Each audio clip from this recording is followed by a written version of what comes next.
नमस्कार दोस्तों, यूनिवर्सिटी के यूट्यूब चैनल में आप लोगों का स्वागत है। पिछले कुछ क्लासेस में हम एसी का कुछ कॉन्सेप्ट स्टडी किए हैं। उसमें से दो इम्पॉर्टेंट कॉन्सेप्ट स्टडी किए थे हम, एवरेज वैल्यू निकालना और आरएमएस वैल्यू निकालना। ठीक है, जो लोग भी पहले का वीडियोज़ अभी तक नहीं देखे हैं, जाइए प्लेलिस्ट में फंडामेंटल और बेसिक इलेक्ट्रिकल में वीडियोज अवेलेबल है, वहाँ से आप लोग पहले का वीडियो देखिए, फिर यहाँ से उसको स्टडी करिए। ठीक है, आइए जो पुराना दो कॉन्सेप्ट हम पढ़े हैं, एवरेज वैल्यू निकालना और आरएमएस वैल्यू निकालना, न्यूमेरिकल के फॉर्म में आपके एग्जामिनेशन में वो क्वेश्चन के फॉर्म में कैसे आ सकता है, उसको हम देखते हैं और ये देखेंगे कि उसको हम सॉल्व कैसे करते हैं। जो हम फॉर्मूला डिराइव किए हैं पिछले कुछ दो क्लासेस में, उसका एप्लीकेशन देखेंगे। ठीक है, हमें डेरिवेशन भी एग्जाम में आ सकता है और क्वेश्चन के फॉर्म में भी आ सकता है। जैसे पहला क्वेश्चन यहाँ पे मेंशन है, एक हमको वेवफॉर्म दिया है, एक वेवफॉर्म दिया है किसका, वोल्टेज का। यहाँ पे VT दिया हुआ है, यहाँ पे VT भी दे सकता था और VT की जगह IT भी दे सकता था। करंट का भी वेवफॉर्म दे सकता था और वोल्टेज का वेवफॉर्म दे सकता था। यहाँ पे किसका दिया है, वोल्टेज का वेवफॉर्म। ठीक है, वेवफॉर्म किस तरीके से है, अल्टरनेटिंग वेवफॉर्म है, साइनोसोडियल। AC वोल्टेज है, इसका मतलब कैसा वोल्टेज है, AC वोल्टेज है। यहाँ पे एक्स एक्सिस में क्या है, ओमेगा टी। एक्स एक्सिस में ओमेगा टी है। बहुत सारे एग्जाम्पल्स में देखेंगे, बुक्स में देखेंगे तो थीटा भी लिखा रहता है। थीटा और ओमेगा टी सेम है, क्योंकि हम पहले भी डिस्कस किए हैं कि एंगुलर वेलोसिटी जो ओमेगा होता है वो क्या होता है, थीटा अपॉन में टाइम टी।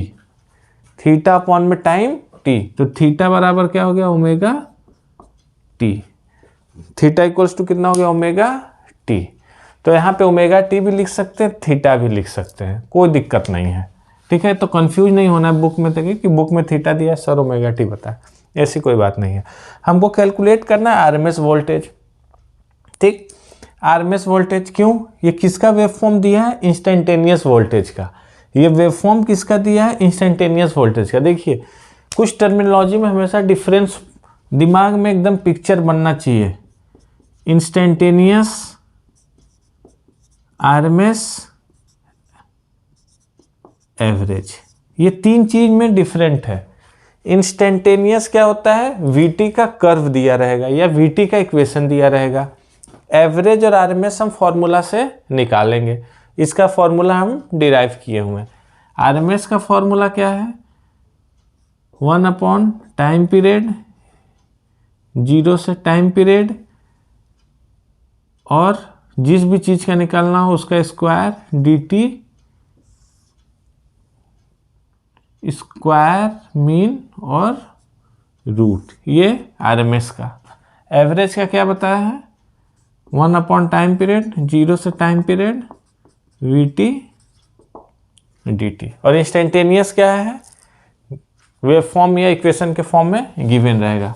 ठीक है, तो ये तीनों का पिक्चर दिमाग में बनना चाहिए कि किसकी बात कर रहा है। ये वेव फॉर्म दिया इंस्टेंटेनियस का, हमको निकालना क्या है, आरएमएस वोल्टेज। निकालना क्या है, आरएमएस वोल्टेज। जैसा कि हम बताए थे आरएमएस वोल्टेज का कि Vrms का क्या होगा फॉर्मूला, Vrms का क्या होगा, आरएमएस मतलब स्क्वायर मीन रूट। मतलब इसको हम क्या बोले थे, अगर हमको साइनोसोडियल वेवफॉर्म हो, इंस्टेंटेनियस वेवफॉर्म दिया हो, तो उसको रिप्रेजेंट कैसे कर सकते हैं, VT equals to VM sine omega T. क्या करेंगे, VM साइन ओमेगा टी, या बहुत सारे बुक में पढ़ेंगे VM साइन थीटा। अभी बताएं ओमेगा टी और थीटा सेम चीज है, कहाँ से आया ये भी बताएं। Angular frequency equals to angular displacement upon में टाइम, वहीं से चीज आया है ये। ठीक, तो हम VT को क्या लिख दें, VM साइन ओमेगा टी, यही लेके चलेंगे, VM साइन ओमेगा टी। क्यों लिखे VM साइन ओमेगा टी, क्योंकि साइनोसोडियल फॉर्म में था। ये AC का इस फॉर्म में था, साइनोसोडियल फॉर्म में था। अब हम फॉर्मूले पे आते हैं। फॉर्मूले में हम क्या पढ़े हैं, 1 upon time period, 1 upon time period, time period का इंटीग्रेशन 0 से 2 पाई है तो VT का स्क्वायर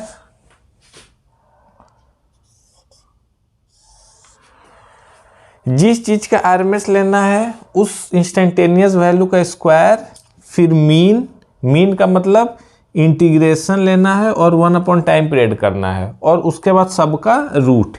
यही फॉर्मूला होता है आरएमएस का। एकदम जितना जल्द से जल्द याद हो जाए उतनी अच्छी बात है। स्क्वायर, फिर मीन में इंटीग्रेशन और डिवाइडेड बाय टाइम पीरियड भी आ जाता है, और फिर फाइनली सबका रूट। ठीक, अब हम वैल्यू पुट करते हैं। वीटी की वैल्यू कितनी है, वीएम साइन ओमेगा टी। यहाँ पे हम डालते हैं V R M S equals to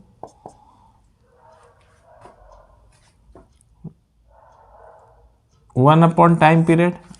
अच्छा, इस कर्व का टाइम पीरियड कितना है? टाइम पीरियड क्या बताए थे, कितने टाइम के बाद कर्व अपने आप को रिपीट कर रहा है। तो ये कितने टाइम के बाद अपने आप को रिपीट कर रहा है, यही चीज़ है। फिर यही चीज अपने आप को पैटर्न रिपीट करेगा, तो कितने टाइम के बाद रिपीट कर रहा है, 2 पाई। कितने टाइम के बाद कर रहा है, 2 पाई। तो टाइम पीरियड की जगह क्या हो जाएगा, 2 पाई। फिर इंटीग्रेशन 0 से 2 पाई, इंटीग्रेशन 0 से, यही है इंटीग्रेशन टाइम पीरियड, 0 से 2 पाई है तो 0 से 2 पाई। वी स्क्वायर टी मतलब वीटी का स्क्वायर, तो इसका स्क्वायर करेंगे, इसका स्क्वायर करेंगे तो V M square sine square omega T into D T. But T axis की जगह क्या है, ओमेगा टी, मतलब डी ओमेगा टी। बहुत सारे किताब में फिर से करें, बहुत सारे किताब में ओमेगा टी की जगह थीटा रहेगा, इस भी ओमेगा टी की जगह थीटा रहेगा, तो कंफ्यूज नहीं होना है। इतने स्टेप हुआ, फिर फाइनली सबका रूट। तो हम सिंपली ऐसे कर दे रहे हैं, रूट मतलब 1/2। रूट का मतलब क्या होता है, 1/2। अब हम सॉल्व करना स्टार्ट करते हैं। V M square constant value है, पीक वैल्यू, वी एम मतलब पीक वैल्यू, इसको कहाँ ले लेते हैं, बाहर। तो वी एम स्क्वायर अपॉन कितना हो गया, 2 पाई। इंटीग्रेशन 0 से 2 पाई। अंदर क्या बचा, sign square omega T D omega T. Sign square omega T D omega T को इंटीग्रेट करना है। तो इंटीग्रेशन में आप लोग पढ़े हुए कि इस तरीके का फंक्शन आता है साइन स्क्वायर टी, तो इसको हम ट्रिग्नोमेट्रिक फॉर्मूले से कन्वर्ट कर देते हैं। कौन सा फॉर्मूला लगता है, sine square theta equals to 1 - cos 2 theta upon में 2। ये फॉर्मूला है, यही लगा देंगे। साइन स्क्वायर थीटा की तरह है तो क्या हो जाएगा, इसको लिख सकते हैं 1 - cos 2 omega T divided by 2 D omega T. ठीक, यहाँ तक चीज़ें क्लियर हैं। इसके बाद ये सब के आगे क्या है, रूट है, तो सबको क्या लिखें, ब्रैकेट में 1/2। अब इस 2 को बाहर ले लेंगे, कांस्टेंट चीज़ है, बाहर ले लेंगे, तो यहीं से कर देते हैं कि स्टेप, इतना जगह है नहीं बोर्ड पे, तो यहीं से डिवाइडेड बाई 2 को हम इसमें मल्टीप्लाई कर दिए, तो यहाँ क्या हो गया, 4 पाई। ठीक, अब क्या करेंगे, इसको ओपन करके ब्रैकेट अलग अलग क्या कर देंगे, इंटीग्रेट कर देंगे, लिमिट ले लेंगे। तो जब कांस्टेंट वैल्यू तो यही है, बाहर है, इसको जब हम इंटीग्रेट करेंगे तो यहीं कर लेते हैं, क्या हो जाएगा, 1 - डी ओमेगा टी। तो इसकी वैल्यू कितनी हो जाएगी, omega T, D omega T का इंटीग्रेशन ओमेगा टी। इसका लिमिट क्या रहेगा, 0 से 2 pi minus cos 2 omega T. तो क्या हो जाएगा, sine 2 omega T divided by 2, और इसका लिमिट कितना हो जाएगा, 0 से 2 पाई। कॉस थीटा का इंटीग्रेशन साइन थीटा, और इंटीग्रेशन की, ये इंटीग्रेशन का रूल है। ठीक, ये वाली चीज़ें तो बाहर है, वी एम स्क्वायर अपॉन 4/5 और सबका रूट। ठीक है, ये हुआ। ठीक, लिमिट जब हम इसका लेंगे ओमेगा टी 0 से 2 पाई, तो ये वैल्यू कितनी हो जाएगी, अगर हम इसको यहाँ पे लिखते हैं इस स्टेप के बाद, इसकी वैल्यू कितनी हो जाएगी, 2 पाई माइनस 0, अपर limit minus lower limit, integration चल रहा है तो 2 पाई, फिर इस ये हो गया 2 पाई माइनस 0 तो 2 पाई, इसके साथ क्या हो जाएगा, इसमें जब रखेंगे तो साइन 2 पाई कितना, साइन 4 पाई माइनस साइन 0, तो साइन 4 पाई की वैल्यू कितनी होती है 0 माइनस साइन 0, तो 0 माइनस 0, तो 2 पाई माइनस 0।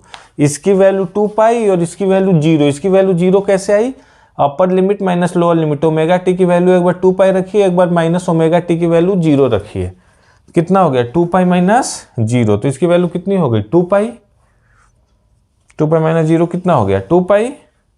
ठीक, इसके साथ क्या है वी एम स्क्वायर अपॉन 4 पाई, और क्या कहे थे सबके आगे क्या है 1/2, तो ये 2 पाई पाई कैंसिल, ये डिवाइडेड बाई 2, तो अगर हम इसी को लिखें, एक स्टेप और लिख देते हैं, कोई दिक्कत नहीं है, ये हो जाएगा वी एम स्क्वायर बाई 2, इस 2 से 2 कैंसिल, और इसका रूट है तो रूट की वजह से कितना हो जाएगा, ऊपर हो जाएगा वी एम और नीचे √2, मतलब यहाँ से वी आर एम एस कितना आ गया वी एम अपॉन में √2। ये जो फॉर्मूला भी हम याद कर लेते हैं कि अगर हमारे पास कोई साइनसोइडल वेव